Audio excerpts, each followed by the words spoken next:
welcome to In My Mug, episode 389 on Monday the 2nd of May 2016. I am your host, Stephen Layton. Welcome to In My Mug, welcome to the news.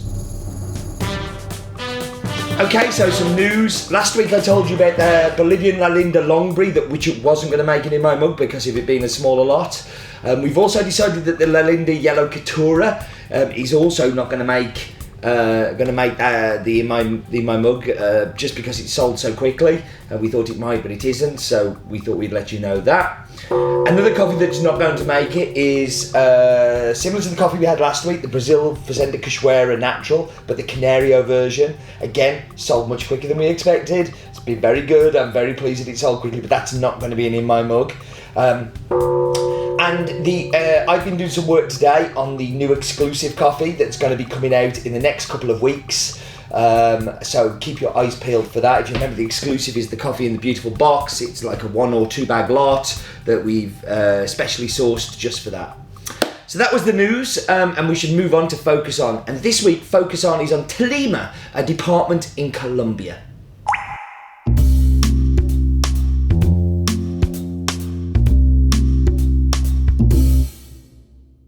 So Tolima is one of 32 departments of Colombia. It's located in the Andean region in the centre-west of the country, and it's bordered on the northwest by the department of Caldas, and to the east by Cundinamarca, and to the south by Huila. Huila, where most of our coffees have been coming from in the past. You've seen lots of Huila ones. And to the west of the department is the Valle de Cacao, where the Quindo and Magdalena areas come together. And the Magdalena is a huge river that runs through the whole of Colombia. The department of Tolima was created in 1861 from what was previously Cundinamarca, which is one of its neighbours now. They made it into smaller ones. The department is widely known and renowned for its cuisine. Very famous dishes including one called tamales, which is a corn, yellow pea, pork and egg and chicken wrapped in a plantain leaf, something that they're very, very famous for. And Tolima has approximately 1.8 million people living in the area, and it's 24,000 square kilometres. That was Focus On.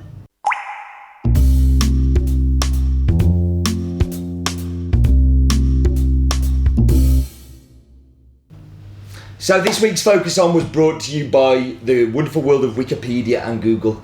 I found out all of those things. So this week's coffee is of course from Tolima, and it's a cup that we bought from the cupping table. And that normally means we tend to not to know so much about the coffee. This one we actually do. We know the producers who made it. We've got all of the details of the ones that gave to this lot. You can go and see those on the website. But what it does mean is that there's no one area it's from a town.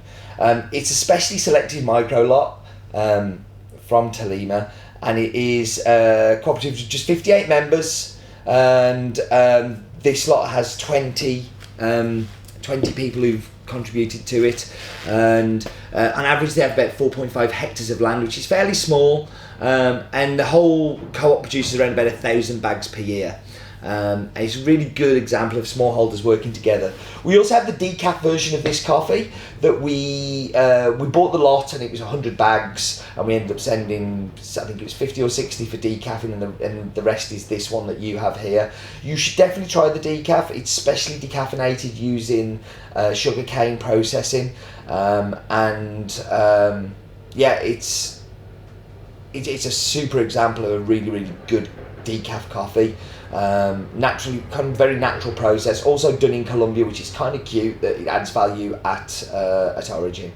As I said, the co-op is based around the town of Rioblanco, which you're going to see on the map bit in a little moment, and it's around about 79 miles from the city of Bogota, which is obviously the capital city, which is where everything is based around.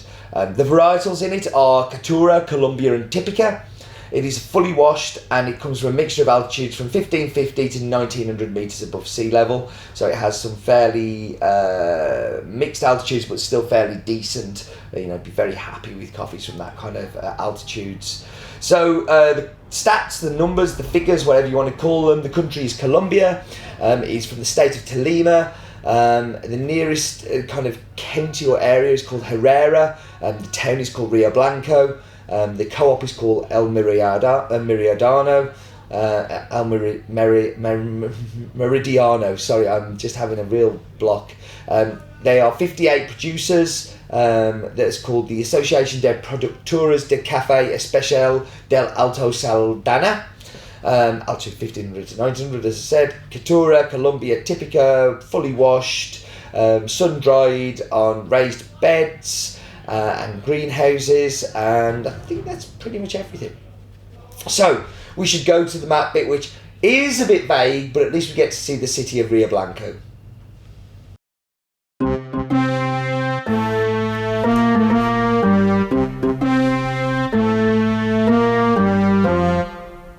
So here we are, up and away, as our normal way is, and we're going across the Atlantic Ocean, which we're getting very familiar at. We go to South America, which is not something that happens so often. So it's nice to go down to the country of Colombia, and we can see it there. We've got a very good highlight of Pitalito in Huila, but we're not interested in Huila. We're more interested in Tolima. But let's look at another fact. The country's name is pronounced Colombia, not Colombia, as I keep saying. So Colombia, not Colombia. It's an interesting fact, isn't it? Even correcting myself. So we're going down to Tolima here, which is to the north of that Huila department. And the closest we're going to get down is the town of Rioblanco.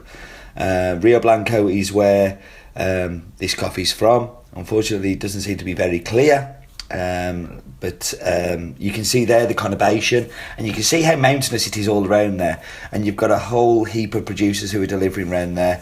If you see to the right, there's a place called El Quebradon. That's a coffee that we've had many times before. So the lowest point is Rio Paraguay, the highest point is Nevado Samanja, which is 6,542 metres above sea level. But yeah, you can see the whole range of towns and little villages surrounding Rioblanco and where this coffee's come from. That was the map bit. Map bit done. Time for Glue's daft fact of the week.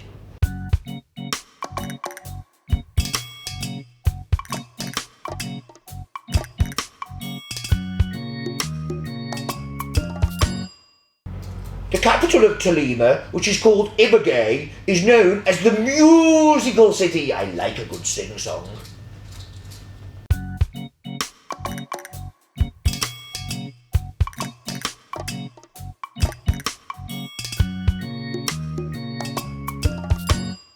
There we go. Roland's fact about the capital of Tolima, Ibagué. It is known as the musical city of Colombia. Very, very good.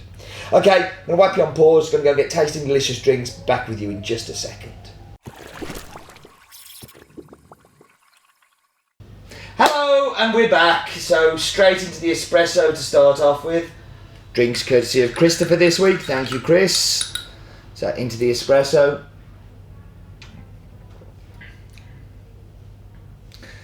I love my descriptor for this. And it really is like strawberry jam. It's not funky, it's very clean. It's not like the bruised strawberry, it's like a fresh strawberry jam. Super sweet. A little bit like the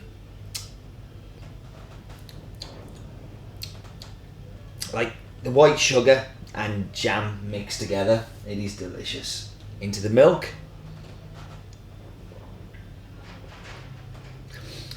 Now here you get a little bit more of the red fruits, less of the sweetness. Even though the sweet milk is there, you kind of expect that. But there's a little bit like a red currant, and a little bit like a red currant bitterness to it as well, in a really, really good way.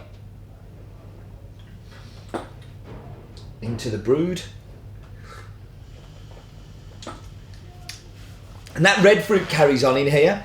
You get lots of like raspberry, strawberry, red currant. But the biggest thing with the filter, it's just got super buttery, lingering aftertaste. kind of fills the mouth, covers the tongue, very delicious. This is great when you buy a coffee from the cupping table and you kind of go, yeah, that's the one, and you've got so many to choose from. Yeah, this really hits the spot. I'm actually going back for more milk. Unusual for me, hey? No, that is good. Thank you very much for joining me, as always, and do remember, life's still too short for bad coffee.